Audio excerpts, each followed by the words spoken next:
या बातमीपत्राचे प्रायोजक आहेत डॉक्टर नागवेकर हॉस्पिटल आणि नर्सिंग होम।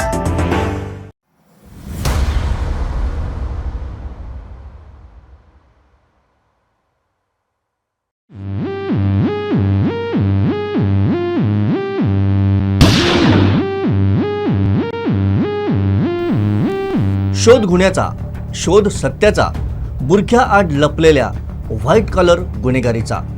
गुन्हेगारी जगतातल्या आणखी काही धक्कादायक गुन्ह्यांसह कोकणसाद लाईव्हच्या क्राईम टाईममध्ये आपलं स्वागत। मळगाव रेल्वे स्थानकालगतच्या एका हॉटेलमधून मुंबई गोवा महामार्गावर नव्यानं उभारण्यात आलेल्या एका हॉटेलमध्ये मालवाहू कंटेनरमधून जवळपास 35 युवक युवतींची वाहतूक अवैधरित्या होत असल्याचा धक्कादायक प्रकार सावंतवाडी तालुक्यात घडलाय। कंटेनरची ही सफर वादाच्या भोवऱ्यात सापडली आहे। एका विवाह सोहळ्यात कॅटरिंगच्या कामासाठी मुंबईची ही टीम 2 दिवसांपूर्वी तालुक्यात आली होती। मळगाव रेल्वे स्टेशनच्या नजीक ही टीम वास्तव्यास होती। कॅटरिंगचे सामान घेऊन आलेल्या कॅन्टरमधून मळगाव मार्गे मुंबई गोवा महामार्गावरील एका हॉटेलमध्ये असणाऱ्या लग्न सोहळ्यासाठी हा कंटेनर जात होता। प्रवासाचे पैसे वाचवण्यासाठी गुरांप्रमाणे कंटेनरमधून या 35 जणांना नेण्यात येत होतं। मात्र मळगाव बाजारात झालेल्या घटनेनंतर कंटेनरमधील आरडाओरडा ऐकून संशयास्पद वाटणारा हा कंटेनर ग्रामस्थांनी रोखला। याची माहिती मिळताच कंटेनरशी संबंधित काही जण घटनास्थळी पोहोचले। यावेळी त्या ठिकाणी उपस्थितांनी त्यांना चोप देखील दिल्याची माहिती समोर येते। दरम्यान युवक युवतींची अमानवी वाहतूक करणाऱ्या चालकाविरुद्ध पोलिसांकडून दंड ठोठावण्यात आला असून त्याला न्यायालयातही हजर करण्यात आलाय।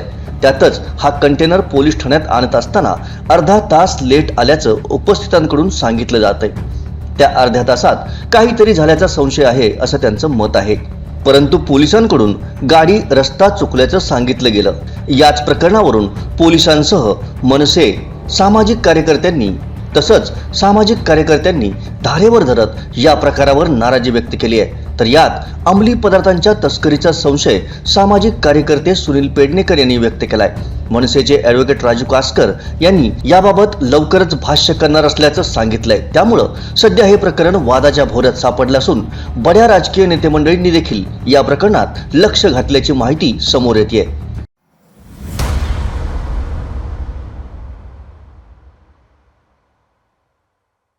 समीर आणि शाहिद या गुंडांची कोंडव्यात चांगलीच दहशत होती।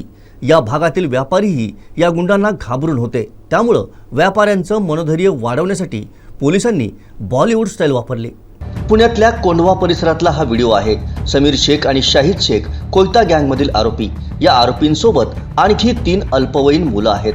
तरुणाचा खुनाचा कट यांनी आखला होता। पोलिसांनी त्यांचा कट उधळून लावला। आरोपींकडून कोयता, कुऱ्हाड, तलवार जप्त करण्यात आली। दहशत निर्माण करणाऱ्या या सराईत गुन्हेगारांसोबत पोलिसांनी कठोर भूमिका घेतली।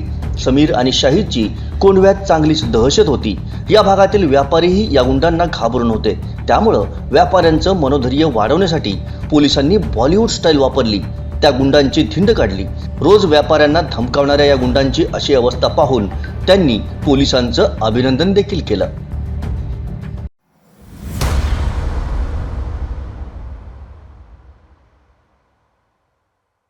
मंगळुरूतल्या नेहरू मैदान परिसरात तिघांनी मोबाईल चोरला।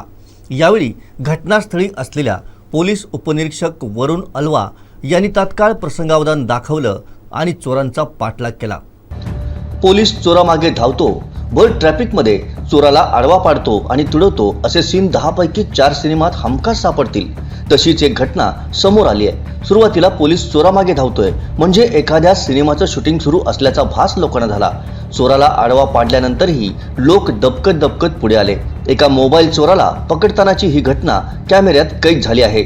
हा संपूर्ण थरारक घटनाक्रम पाहून एक मोबाईल चोर पोलिसाला चकवा देत पलायन करण्याचा प्रयत्नात होता, पण पोलिसाच्या चपळाईपुढे चोराची धाव तोकडी पडली आणि पोलिसानं चोराला भर ट्रॅफिकमध्ये आडवा पाडत त्याच्या मुसक्या आवळल्या।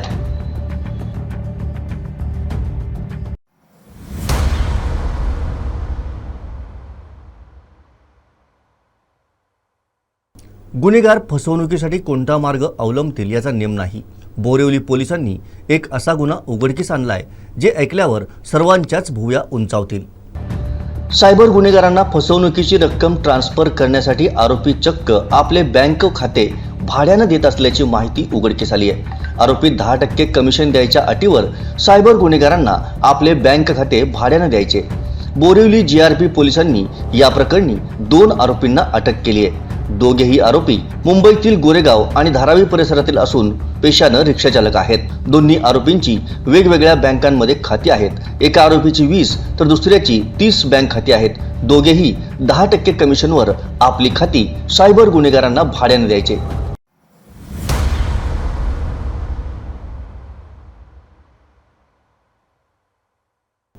दिल्ली मेरठ एक्सप्रेसवेवर बुलेटवर बसून स्टंटबाजी करणं, रील्स बनवणं एका तरुणाला चांगलंच महागात पडलंय. हा तरुण एका हातात मोटरसायकलचा हँडल पकडून दुसऱ्या हातात बिअरचा कॅन घेऊन बिअर पित होता. तसंच त्यानं डोक्यात हेल्मेटही घातलं नव्हतं. हा व्हिडिओ सोशल मीडियावर व्हायरल झालाय. दिल्ली मेरठ एक्सप्रेसवेवरील मसुरी भागातील हा व्हिडिओ असल्याचं कळतंय. या एक्सप्रेसवेवर दुचाकी चालवण्यास मनाई आहे, तरीही हा तरुण या एक्सप्रेसवेवर बुलेट घेऊन गेला. त्यात त्यानं डोक्यात हेल्मेटही घातलं नव्हतं. एका हाताने बुलेटचा हँडल पकडून दुसऱ्या हातानं बिअरचा कॅन घेतला आहे. बिअर पीत तो रील्स बनवत होता. ही रील्स त्याने आपल्या सोशल मीडियाच्या अकाउंटवर पोस्ट केली. त्यानंतर ती रील्स सोशल मीडियात प्रचंड व्हायरल झाली.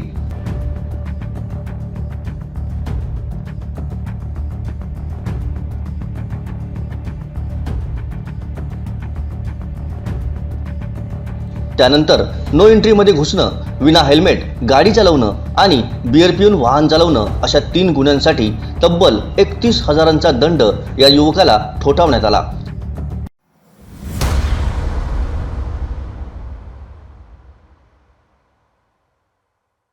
आज इथेच थांबूया. पाहत रहा कोकणचं नंबर 1 महाचॅनल कोकणसाद लाईव्ह, नव्या कोकणचा ग्लोबल ब्रँड.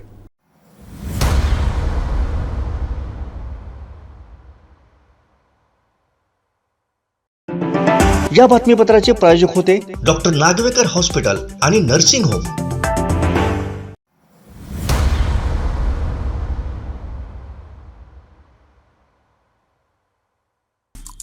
आमचे दिवसभरातले सर्व अपडेट्स, ताज्या घडामोडी आणि थेट लाईव्ह पाहण्यासाठी सबस्क्राईब करा, लाईक करा कोकणचं नंबर 1 महा चॅनल कोकणसाद लाईव्हचं YouTube चॅनल.